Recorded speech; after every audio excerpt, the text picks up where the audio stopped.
Weekend of big events around Atlanta, including Freaknik. Work it, girl. Work it, girl. Work it, girl. Work it, work it. Work it, girl. Work it, girl.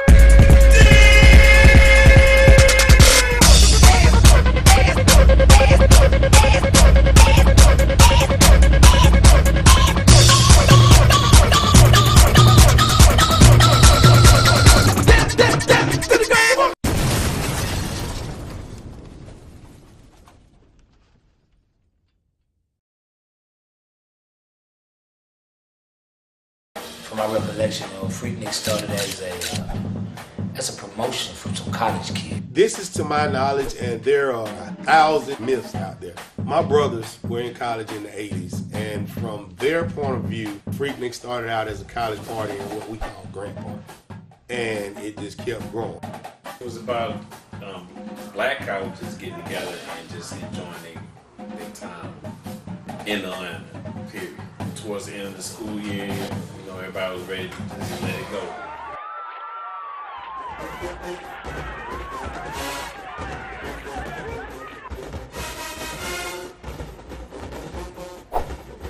It was a picnic for college students when they didn't go home for spring break. You know what I'm saying? So it turned into something bigger and bigger and bigger. All the chapters from around the nation and every fraternity was coming into one city. It's like any other college phenomenon that has always had. I don't care what frat, what age, what nationality, ethnicity. It just that's what it was. But it was here in Georgia, and of course it was basically a black party. That's what it was. Within that network of black colleges, whatever black colleges around the country, obviously the word gets out a little further, and black kids at the other colleges are coming. And then it's just kids anywhere coming, ain't in school the first, but coming. It grew at a level that was uncontrollable. You would see license plates from every state. You wouldn't at a certain point you wouldn't even be surprised. You might see a license plate from Washington State. You might see a license plate from Oregon. Freaknik was a college thing. Somehow the hood got wind of it, and they took it upon themselves to do it, and they knew to do it at the same time the college was doing it, because they were kind of affiliated. Some just went to school and the others didn't, but they were still friends from high school. So that's how they kind of stayed in the loop. And went from something pure and innocent to the straight is what the hell. And then when it grew, of course, it got to the hood. When it got to the hood, you know what happened.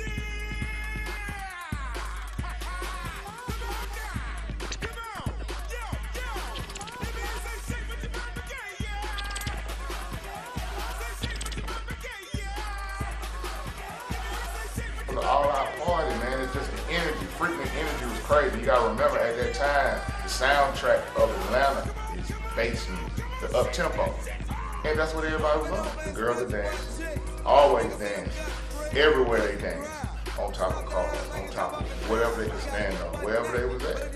It was out of control,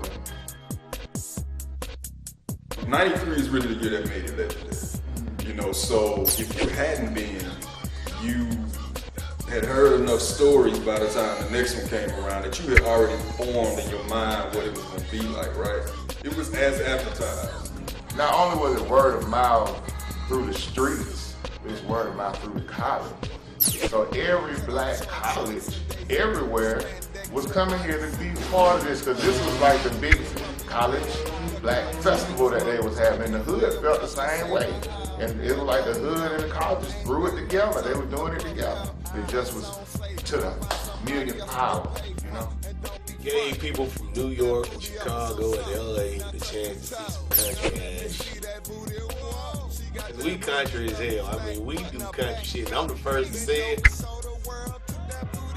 was everywhere, man. They had the whole city filled up. Because remember now, it's more than just Atlanta.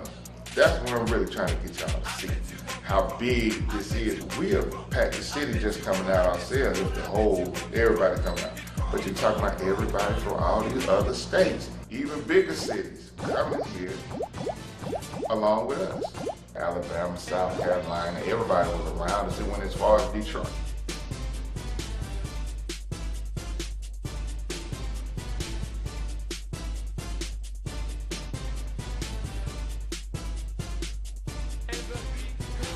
We'll meet up at Greenbrier Mall and see if we got the loudest speakers and who got the hottest cars and stuff. Everybody would show up and see who had the best whips.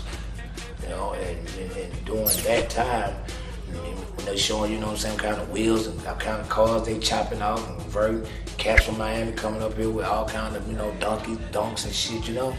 You know, at the same time, they got this shit heated up. 15, 12s, who got the best sound, they mean that car show. Like, Freaknik had car shows, it was events all day long, man. Everywhere. Everywhere. That's how you gotta start a party with a loud system. So they started doing them in the cars, basically, man. Club system in the cars. And the man is your system. If it's really quaking, really vibrating, really got deep bass tones where your trunk just, people can feel that power, they say you got the man in the trunk. And when Freaknik was out, there was a van called the Astro Van. That was the thing to have. If you gonna trick something out, you get your Astro Van, you put your dates on it, and you put your speakers in it. And most of the time they took all the back seats, like it was just 2 seats in it. The driver's seat and the passenger seat, and the back of it was just speakers. So that was the opportunity for a lot of speaker companies to go off. Your car be tricked out. You know, you had a candy paint, you had the rims, or you walk around with snakes on your neck. You know, walk around like you went to the gym for about 1,000 billion hours in one day. Or, you know, then of course all the women, you know, they barely had anything on. That's what that was happening.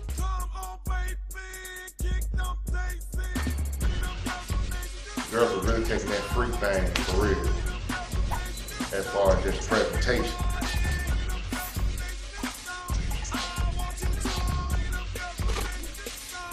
This time they got these Daisy Dukes really, that's really popular at the time. And they just going to the extremes with them. And just everything that they was wearing was to the extreme. People couldn't handle it, man. We wasn't ready, the city wasn't ready.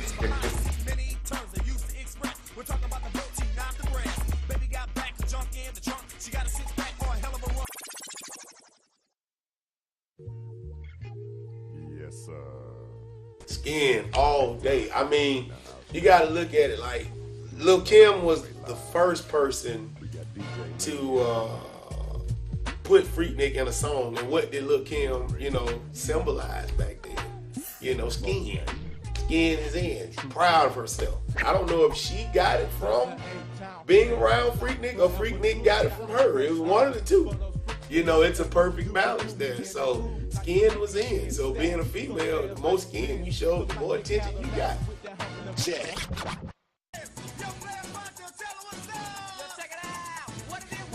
It was chaos, man. Party, man. Freaknik. Million power of a party. That was Freaknik. If this was a party in here, and this was Freaknik time, this was somebody threw this party, they would be on everything they could be. They would be standing all up on those things right there. They'd be on the pole. They'd just be squished up on each other, and they'd just humping and grinding on each other. It was just Freaknik, man. Depending on that age, hey, that's where you perform. What is it, 93? So, 21 and up, bro, that's where you perform.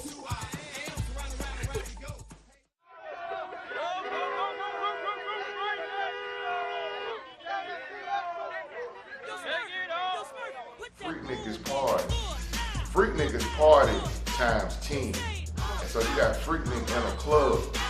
Man, you ain't never seen no energy like that because the club is packed. We have never seen the clubs packed like this because we know it's packed because Atlanta's in here, but Atlanta's in here and then we got all these other places in here too. We already can fill it up, but they from everywhere in here. It was ridiculous, man. It was a madhouse, man. And see, I was also a DJ. I'm a DJ.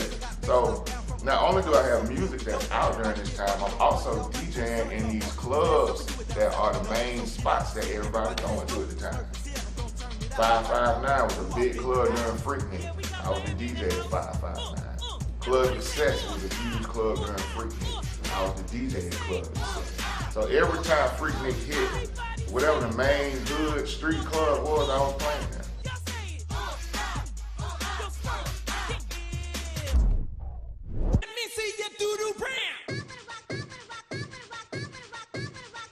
A lot of people would go to the club and wouldn't even go in the club. The party was in the parking lot. You know what I'm saying? And so in a lot of ways, Freaknik kind of reflected that same aspect because it was really just about inhabiting your environment. You know what I'm saying? Like creating your own environment. You might be too young to get in the club, so you're gonna party in the parking lot.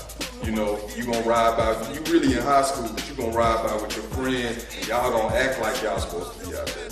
So that was going on in Atlanta at certain clubs, even before Freaknik became a real big thing. That was back then when you could park like pimp. So even if you didn't go in, the party was in the parking lot.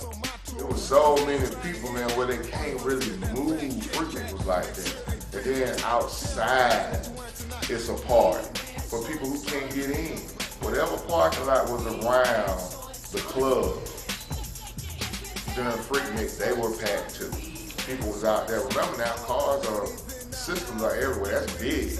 You got guys who would rather be outside flexing with their systems than actually going in a club. And they everywhere. They out there competing.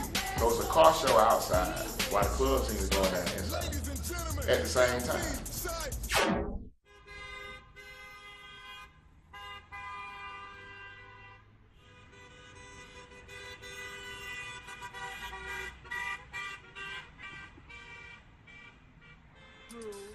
The volume of people was so crazy that, you know, when you would come up on an exit, it might be a mile or two of jam traffic trying to come up on this exit.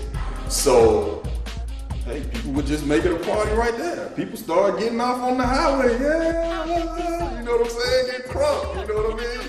Start the party right here, you know, so, yeah, it was like that, it was wild.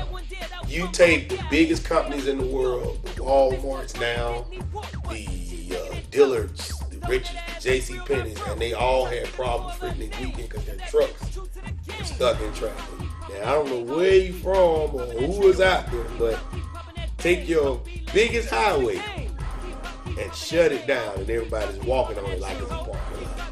And that's the gridlock. And that happened at least 5 years in a row during Freaknik. It was gridlock all over Atlanta. All over. Like I said, it's on 20. 75, get out the car. Turn up the music. Girl getting on top of the bar. That's it. It was traffic everywhere. It was traffic before we got off. It was traffic on the highway. I remember being on Metropolitan, and we had 18 wheelers behind us trying to get to, I can't remember what store was on that street at the time, but he couldn't even pull into the parking lot because there was so much going on. And he took Metropolitan to try to bypass 75, 85. And it was just shut down. And it was at a point where he cut it off down the back of his cab and took it down. I mean, because he wasn't going anywhere. Police couldn't. And you got to imagine with all those cars, police can't get in or out. So they can't do anything. You hit the side and all you want. People just stand twerking. Being stuck on Peachtree, not being able to move for at least 5 hours. Easy. Stuck in traffic. Partying. The whole freeway, every lane is shut down. All the way across, it's shut down. There's no movement and people are out of their cars. And that was going on the highway. But then in the streets, every strip, like your Candler Roads, your Calverton Roads, all your strips, all of them, they everywhere.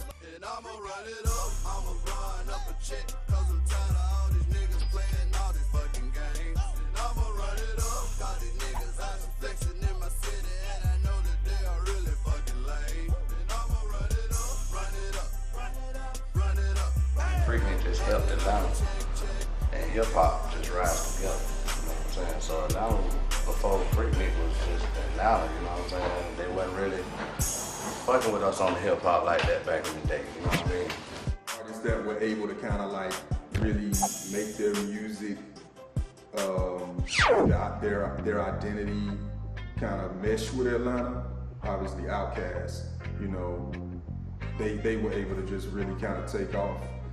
Even if Freaknik wasn't necessarily what they were representing in terms of image, you know, but just the popularity that it brought to the city and just the exposure. You know, I think it gave Atlanta anything related to young black folks exposure at the time.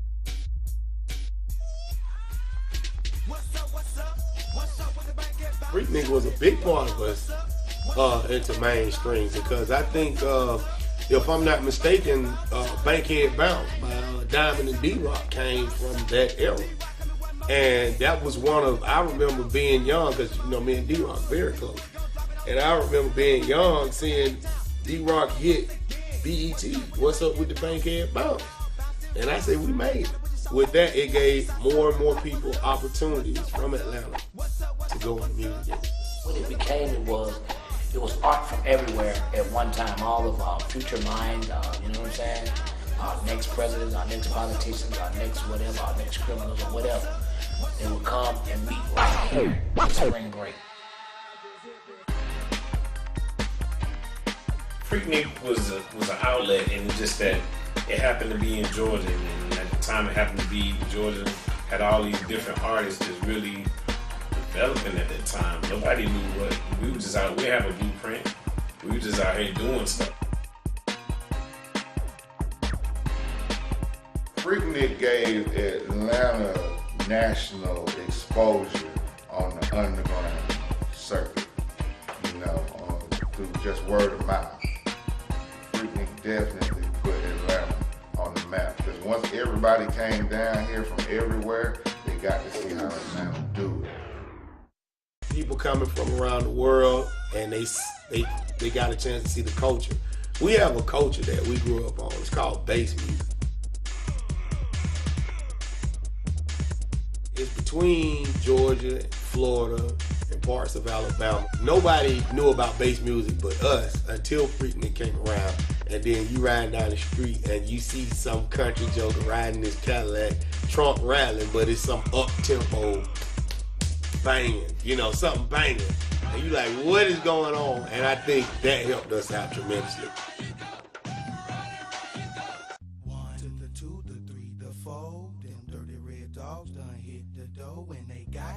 Booty Shake was really running the scene. Like when I say Booty Shake, like fast up-tempo music. That's why Luke was the king at that time. He was like the mayor of Booty Shake music. All the fast up-tempo beats. But even Outkast or Dutch Found was making their way at that time. So that was it was a lot, to me it was a lot of diversity. Because you had UGK pumping, you had A-Ball and JG pumping at that time. Ghetto Boys. So it was a lot of diversity. It's just that for the Atlanta scene, the Booty Shake music was really the driving force as far as the party. The women like to shake. When the women enjoy the music, and you know what it is, you got it. Brought every artist that was out during that time a lot of exposure. Because everybody who came down here went to the clubs, they're not hearing nothing but our music. It's Kizzy Rock, it's Kilo, it's Raheem the Dream, DJ Smurf, it's Splat Pack, Luke. And this was kind of it was the same thing, and we all had at this time a few records. So the DJ had a nice set. We had a lot of records. It really put a mark on the South as far as our style of music. You know what I'm saying? Like New York had their style, LA had their style, we had our style. It's more of a lot of 808 bass sound stuff. You know what I'm saying? Party songs, girls get freaky in the strip club or whatever.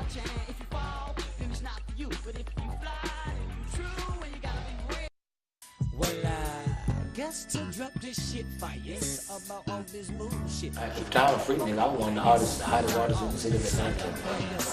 In 1993, I was on A Rotation. I had a record with Too Short, UGK, Too Short, MC Breed, and who else?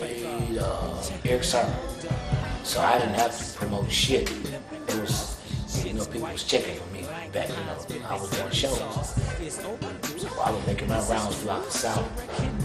Getting me $3,000, $4,000, $5,000 a night for 20 minutes.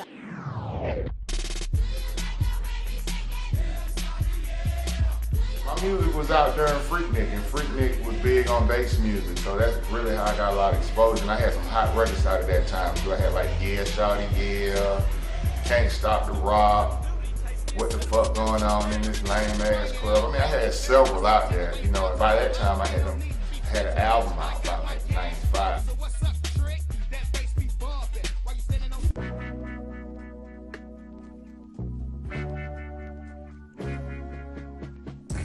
Yeah, my career grew because I was promoting parties, and it had me to start slanding events professionally, from just throwing house parties to college room parties, college gym parties, going to rent out a club and venue, to going to rent out Phillips Arena for a concert. I've done all R. Kelly concerts and Phillips Arena and stuff like that. At that time, I was selling tapes. I was selling the DJ WMC Assault mixtape. You had people like the J-Team and stuff. You had DJ Smurf, Kizzy Rock, Kilo, Raheem the Dream, Sammy Sound the Hitman, and all these different artists giving out tapes at that time.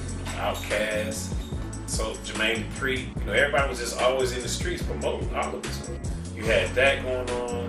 You had the Face Records coming in town, so it started kind of changing the music industry. Jermaine started jumping off early 90s, late 80s. Then it just started being a snowball effect. And Freaknik came around, so all that stuff started connecting, along with all the strip clubs. So stuff just connected month by month, and just started rolling this big ball of curiosity and this big ball of energy, which we didn't have any thought that it would influence the world 10 years later, or 5 years later.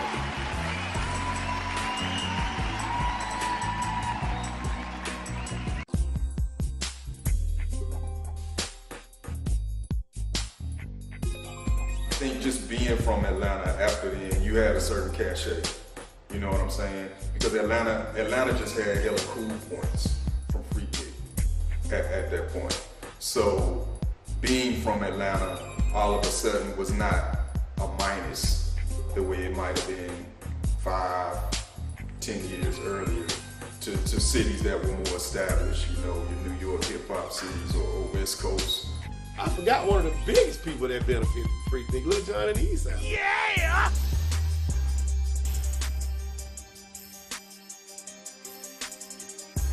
They benefited tremendously from Freaknik. You got people, he's not from Atlanta, but we adopted him, Jazzy Faye. That benefited a lot. 8 Ball MJG, UGK. These are people at the time, they were gods to us in Atlanta, but then they became known to the world through avenues like Freaknik.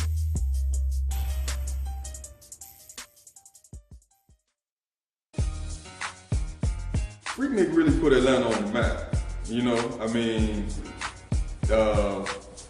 For whatever people might have ended up thinking about it long term, in terms of the direction it might have gone and that kind of thing, Freaknik really put Atlanta on the map for that generation. And in terms of, urban culture, black culture, when people think of Atlanta now, it's kind of a black mecca. That came out of Freaknik. People would come to Freaknik. They might have been in school in DC or Maryland or Virginia, and they came to 1 or 2 Freakniks and they were ready to move to Atlanta. And a lot of people did move to Atlanta from coming to Freaknik. Freaknik put everybody together, and when they got down here and they got to see this energy and the performance, it just made Atlanta a platform for black music. It's a black city.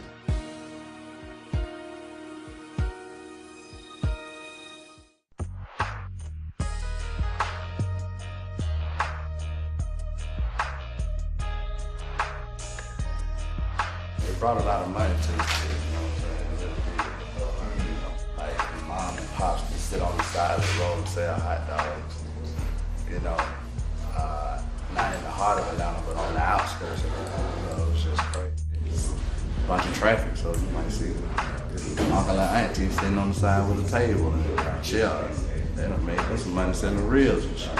I mean, people was able to just set up shop with shirts, you know, Freaknik.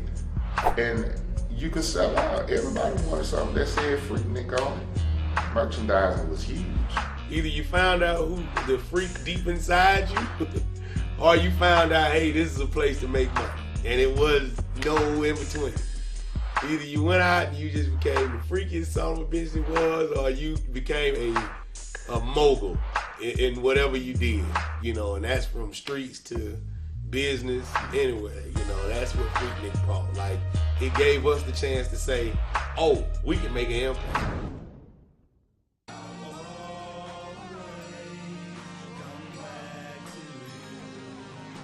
It made people want to come down to Atlanta to actually start business and become entrepreneurs. And a lot of people have from other places. It brought a lot of money to Atlanta. I mean, and it actually helped to put Atlanta on the scene, not just urban, but just period. I mean, I grew up in Atlanta when, you know, all the highways were 3 lanes. You know what I'm saying? The 20s and the 75s and 85s, they were all 3 lanes. And then after Freaknik and the Olympics, of course, you know, it spread it out. You know, 5, 6, some of them even 8 lanes now. So that alone should give an example of the growth via economy. It was a big impact. They go into these malls, they shop, they buy, they girls they see, big time girls, spend money, take them shopping. It was all kind of wild stuff going on with the money. It definitely boosted the economy. It was huge. I mean, I think a lot of people moved to Atlanta after Freaknik, seeing how beautiful it was, how nice the people are. If you meet somebody originally from Atlanta like myself, you'll notice that we're very nice people and welcoming people. A lot of times when you run across people with attitudes and stuff like that, they're really not generally from here. They're from other places, but people that are generally from Atlanta and from the South, we speak to everybody. With that being said, a lot of people from the music industry came this way and felt more at home doing business here because of the culture that we grew up in.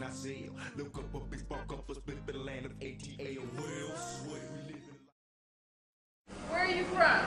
Niagara Falls. Niagara Falls? Yeah. Okay, I'm from Ohio. California. California, huh? A reverse migration started. Now, I wouldn't attribute all of that to Freaknik, but Freaknik definitely plays a big part in the story of the reverse migration of African American folks starting to move back to the South. Obviously, the other really big part is, you know, property value was a lot cheaper and opportunity, you know, jobs and whatnot were a lot more available here. So those things all run together though, and Freaknik, I think, in a lot of ways was an introduction. I think that's what really helped Atlanta grow. I mean, Atlanta, when you look at statistics now for reverse migration over the last 20 years, Atlanta is at the top of the list. You know what I mean? And Freaknik came like right at that key time. You know, introducing a lot of young college-age kids, graduates, soon-to-be graduates, the city, you know. It had a very historical effect. One was sitting here doing this interview about in Atlanta, you know, so it had a good effect, and people still talk about it to this day.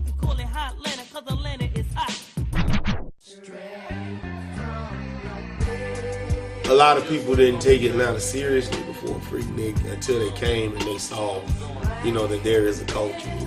I would say Atlanta, you know, people from Atlanta, we're more focused on peace than, you know, a lot of other places where it's like real violent and stuff.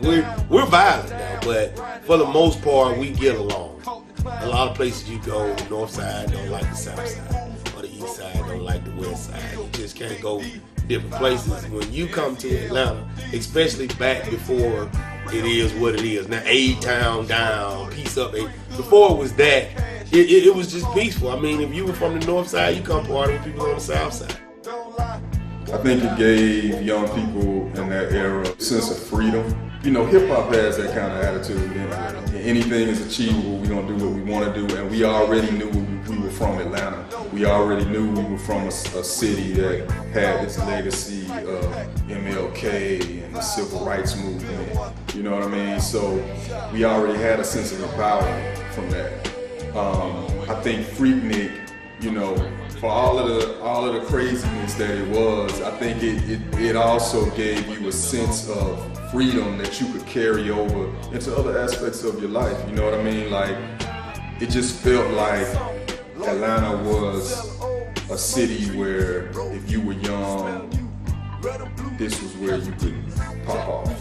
And, you know, whatever lane that might be for you, you felt like, you know, you could get it here, you could make it here. You know, the way they say, you can make it in New York, you can make it anywhere. I think if you were young and black in the 90s, you kind of felt like that about Atlanta.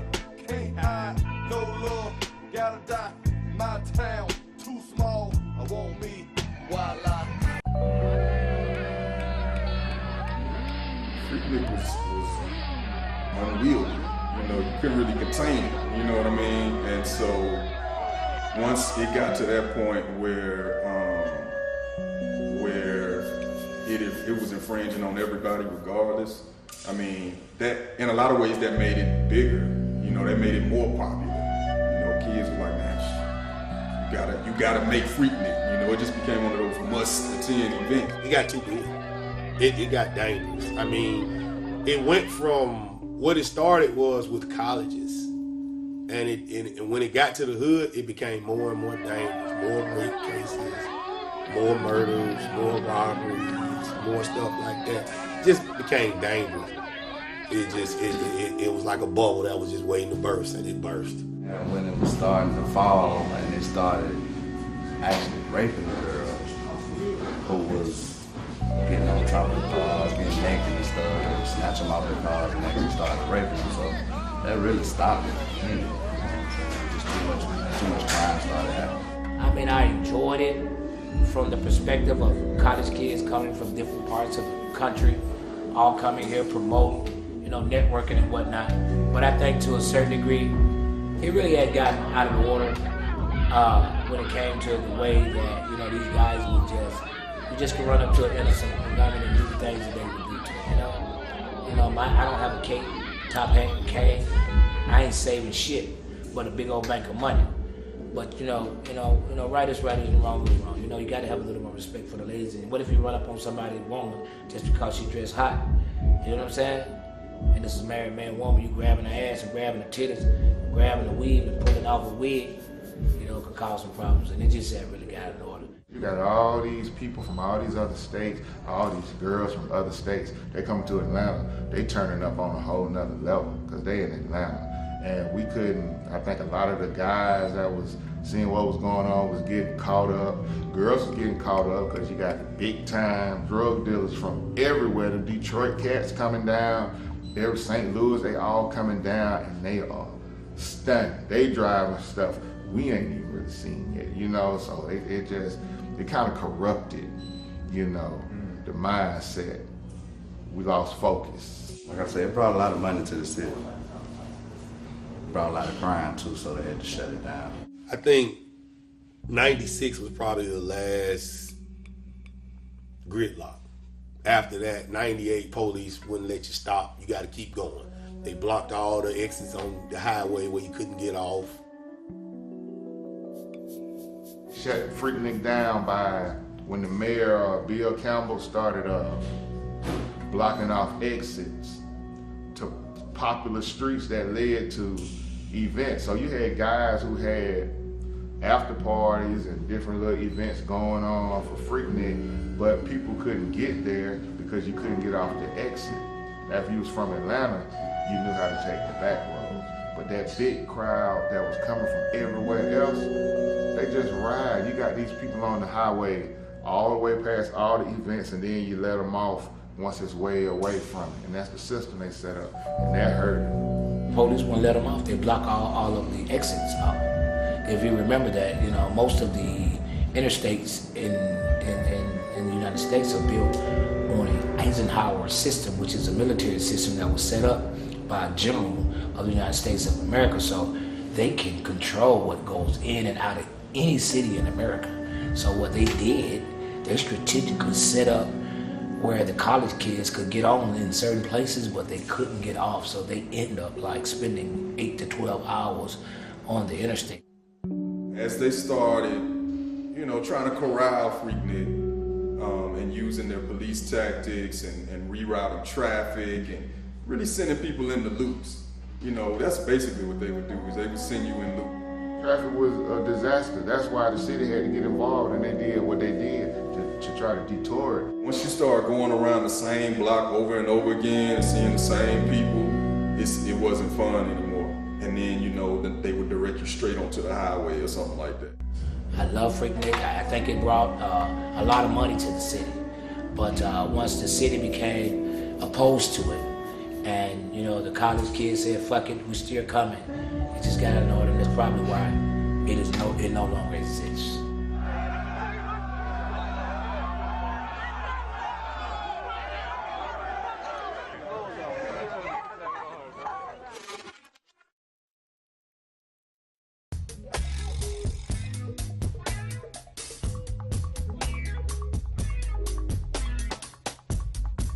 It'll never be another Freaknik. Never. I doubt it. It might be something else that could be created, but you know, Freaknik has been done.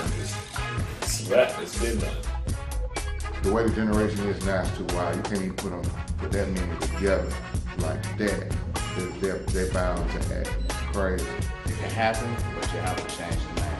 Maybe with a better name, and you know, promoters, you know, go through the proper channels in our city, so they can put them in a safe place, so the traffic can be directed to the safe place, so the kids can go have fun in the spring break, you know, and you can make them back to their respective cities safe. You know, all the shenanigans, and, you know, the traffic and whatnot. And the reason I feel it was chaos because people didn't go through the proper channels, you know, to set up everything in the proper manner. They have rock concerts here all day. They direct traffic in here. 100,000 white folks in and out, no problem, no shenanigans. Do the same thing with the college kids, you know? There'll never be another quote-unquote Freaknik, never. Going on now, man, spirals from Freaknik, man. Because the generations after that, it hasn't been no leader. And the generations after that, it's just been this like, turn up, that's all they know now. But that's what Atlanta is, but Freaknik took it to another level. That's why everything is about crunk, turn up, pipe up. Everything is like to the maximum. And that came from Freaknik. From the Mississippi Valley to the ATL, to Chi-Town, Oakland.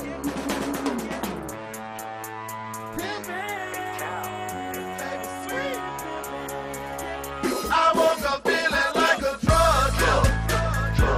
I woke up feeling like a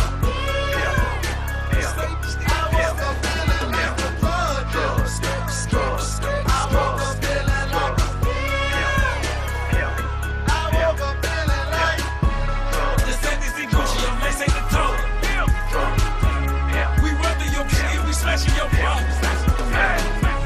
I'm cooking that work, the pirates and flipping. We remixing it, we water, we whip. I woke up in a mansion brushing my platinum. I'm kicking your girl out, she just spent the night with me.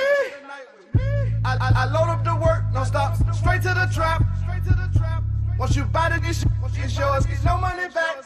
I stay on my job, 24/7 the shift, pedal to work. I keep a 40 clock under my shirt. He out of the game cause he done got hurt. I'ma make sure that I pray for him.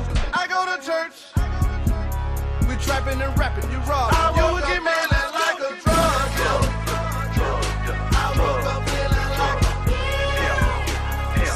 I woke up feeling like a drug dealer. I woke up feeling like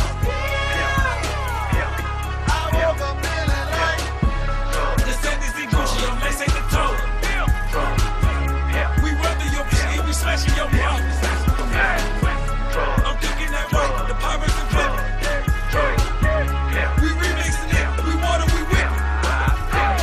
baby sweet, make a ass up. Please believe we on top of our game. 2014, 2015, we still be mashing them out. Well, I feel kinda pimp ass, posting these selling pussy for the high. From Hawaii to Maui, I get it all, the whole make of pie. Still pimping and pandering. I cop, I lock, I block, I set up shop in the chick. And mama can't tell little dad ain't run up. A special for special, got them tricks running up in her like Bruce Jenner. Tax man, I pay your taxes.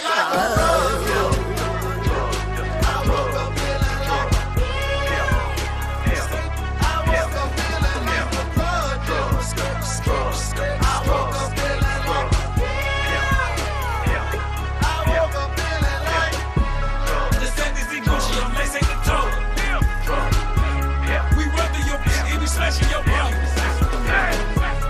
I'm cooking that work, the pirates and flip. We remixing it, we water, we whip. It's your boy, understand the thing. I'm pimping these like Goldie, I'm trying to see something like Tony.